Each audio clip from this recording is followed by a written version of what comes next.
So in today's episode, we're going to talk about personal injury. So what I'm going to do is I'm going to dive a little bit deep on it and explain a couple of terminologies you might have heard of before. So if you've been involved in an accident, you had an attorney, I'm pretty sure they threw around words like economic or special damages, non-economic damages, and punitive damages. So I'm going to talk about those, explain what those are. That way, you're not so lost whenever somebody explains that to you or if you hear the term. Other things I'm going to talk to you about today is what makes a good personal injury case, what makes a bad personal injury case, what is the value of a personal injury case, how long does the case take, and in a nutshell, what is the process of personal injury? So let's get to it. What is personal injury?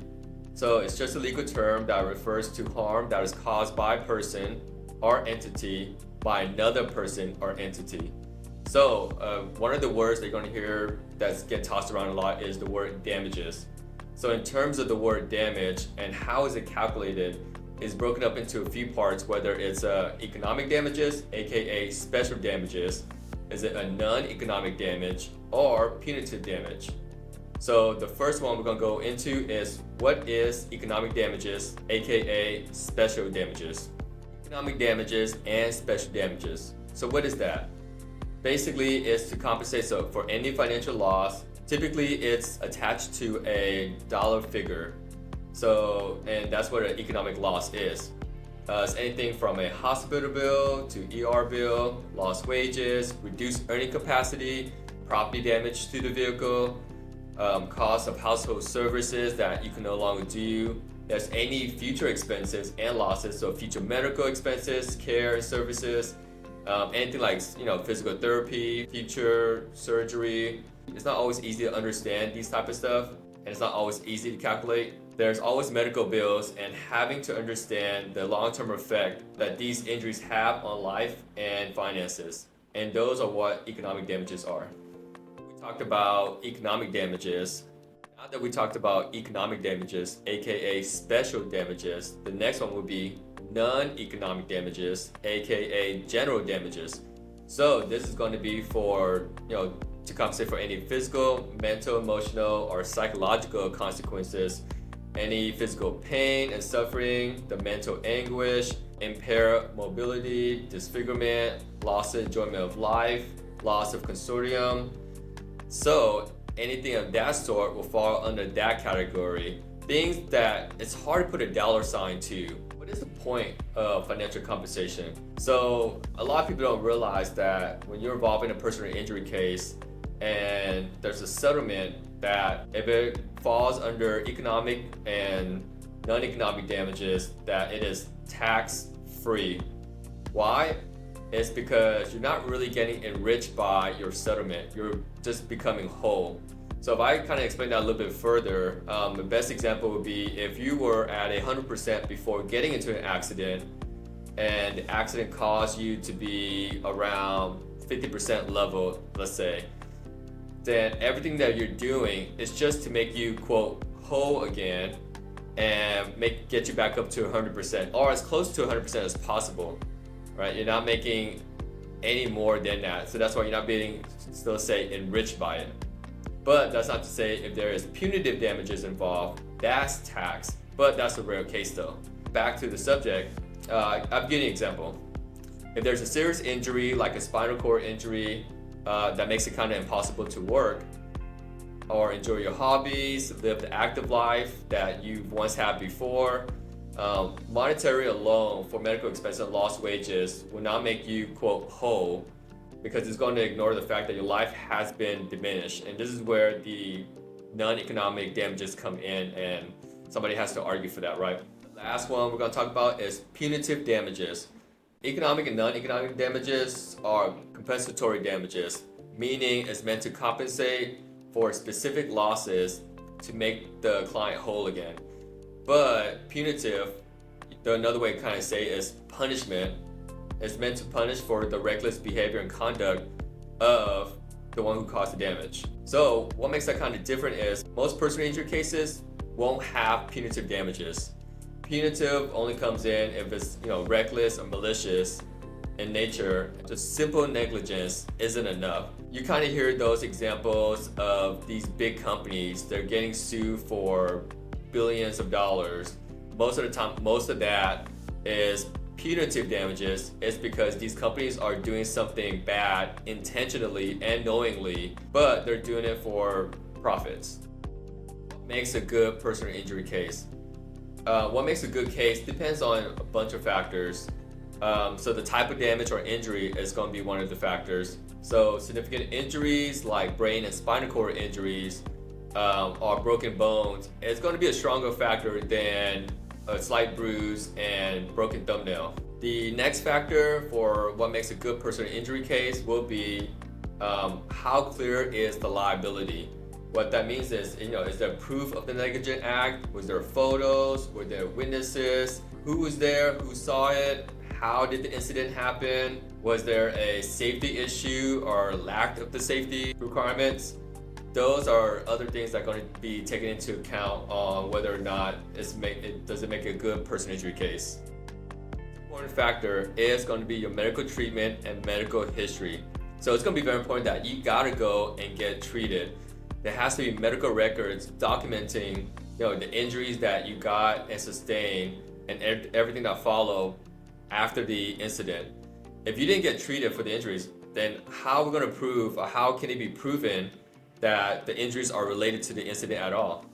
And that's going to be one thing that the insurance is going to use against you if there's a big gap or if there's no treatment at all. I mean, the fact that an incident happened can be proven with a police report or witnesses, but how do you prove that you were injured?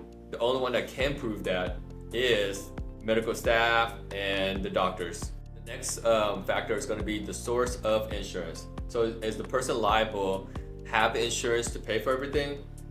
Typically, insurance steps into the shoe of the defendant or the insured, the people they represent, and they pay for the cost. If there isn't any source of insurance, whether it's not from the other side or your own insurance, it's going to make it harder to collect. You may want to sue the individual, but if they don't have no money, then how are you going to collect? You're just back at square one. So we just talked about what makes a good personal injury case. The next thing we're going to talk about is what makes a bad personal injury case. So there are a lot of factors that goes into what makes a case not as good. One of them is going to be either there's misrepresentation or exaggeration of the facts itself. That right there can harm the case. Delaying medical treatment. Insurance is going to argue that the injuries is not related to the incident. If there's contributory negligence, meaning that the insurance placed a, let's say for example, 50-50 fault. What that's going to do is insurance is going to call it a wash and there's going to be nothing to collect. Social media is a real big thing right now in harming the case. So if you're trying to claim that from the incident your back hurts, your neck hurts, your leg hurt, but on your social media post it shows you rock climbing, it's going to make it a little harder to argue that your injuries are what they are. So be very careful with social media. Make sure that the post doesn't contradict what you claim as your health status. I'm pretty sure everyone's familiar with this one case that just came out recently where this lady, she kind of lost her $800,000 disability claim when on her social media post it showed that she won a tree throwing contest. Yeah, not making this stuff up. Speculation and misstatement. So it's okay to say that you don't know something. It's better to say that you don't know rather than say, oh, I think this happened or I think that happened. Because what that's going to do is it's going to open up, the speculation is going to open up you to creating different holes in your case that can unravel the claim. So if you don't know, to say you don't know. The other thing is going to be is minimizing the issue. If you're hurt, you need to go get checked up because you never know if there's any underlying issue or cause. It's easy to say, easy to dismiss, a headache or a bump in the head. Everything should get checked up. Oh, maybe they see a little bit of stars or lights in their eyes. There could be internal bleeding, slight concussion. The other thing that's going to really hurt the case is waiting too long to get help. So if an incident happened and you don't get treated and you don't get an attorney right away, every state's going to be different, but in Texas, there's a 2-year for the statute. And when you wait too close to the statute, meaning once the 2-year has passed, it's too late to go after the insurance after the person who caused the accident anymore or incident. Another thing is that if you wait too close, there might not be any attorney that might want to help because they're not going to do the case any justice, or they think that they might not be able to do anything for you, so they're not going to take the case on. So if something were to happen, make sure you go find professional help right away. I want to get asked a lot, which is, what is the value of the case? What is the value of my case? To figure out the value of a case, it's going to depend on multitude of factors.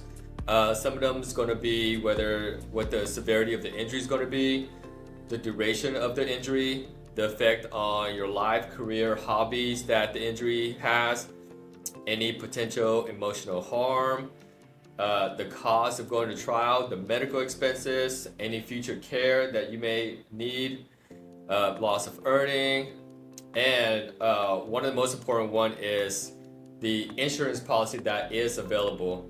So another way to explain that is there is the minimum policy in Texas. So if there is a minimum policy, then the most you can recover is what the minimum policy provides. Sometimes you see on TV or these other places, commercial and ads that these people are getting millions of dollars, $100,000 in their pocket. It's because there's a big policy behind it that can't pay for everything. So, for example, if you're hit by an 18-wheeler, there's obviously going to be a bigger policy with that versus getting hit with a car that has a minimum policy of $30,000. On to the next one, we're going to talk about how long does a case take? This is a pretty common question that a lot of people ask. And just like every other question, it really depends on a lot. So one thing it depends on is, the severity of the case. One of the main questions that a lot of people ask is, how long will my case take? And they often compare one case to another case. Oh, that somebody's friend's cousin case only lasted a few months. How come mine lasted a year? Every case is going to be different, and it's going to last anywhere from a few months to a few years. So some of the factors that takes into account will be the severity of the case. Obviously, the more severe the injury, the longer it takes for a person to recover. Whether or not a case goes into litigation, meaning, a suit is filed, now we're going after the other person in trial, and we're prepping for trial. That's going to drag out the case a little longer because we can only go as fast as the court allows us. There are thousands of cases in the court waiting for their turn, and you're just a number at that point within that long docket. And it's not uncommon for a court case to get delayed. There are some cases that sit there and with continuation and stuff, and it lasts over a year plus on top of the 2-year statute already. So on to the next one, it's going to be, what is the process of personal injury? So in a nutshell, it's basically we do an initial intake, there's going to be some investigation, we find out who is at fault and what party is liable, meaning who's going to pay. We're going to find out the severity of the injuries and getting the proper medical care for the individual. We make sure that we keep in contact with the clients to check on the progress and the treatment, keeping everyone up to date. We gather the medical records and then we submit a demand after it's all said and done. Now, let's say the demand isn't accepted. Then what happens next is we prepare for litigation or prepare to go to trial. We file the petition, we serve the defendant, and we do a little more investigation to make the case stronger, and we potentially hire experts for the case. The truth of the matter is that an accident, big or small, is still a case. That's it for today's episode, guys. And if you guys have any questions, leave them in the comments, message us, or you can also visit our website at hurtrightnow.com.